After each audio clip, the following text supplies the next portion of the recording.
在发电机会寄行李，三不五时有当时会发生行李碰见的代志。加在大部分的行李尾啊拢会当找到，也毋过呢，嘛是有一寡行李尾啊是无人来领。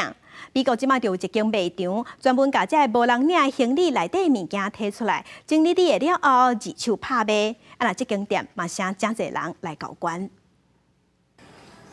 五花十色商品看起来都亲像一般的大卖场，啊，不过这间国富中心内底卖物件无甲落共款。这是伫美国阿拉巴马州的一间卖场，商品拢是无人认领行李内底的物件，因为卖介绍是原价3到8折，所以吸引真侪人特别来买。But one year I got a Tiffany bracelet, and it was just a little silver bracelet.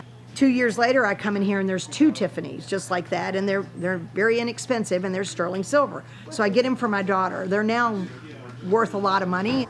无人认领行李是指伫个90天内，或者是更较长的时间内无人认领行李。行李判件有99.5%的几率用找回来。啊，不过美国交通部统计，每年有200万的行李无法度找回来，这行李就流向这个卖场。That get lost most are things like books, coats, headphones, water bottles. Oh my goodness, at the water bottles that come through here any given month.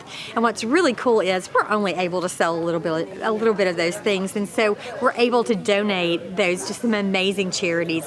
根据统计，欧洲是判件行李上侪所在，平均1,000个旅客就7.29件行李判件。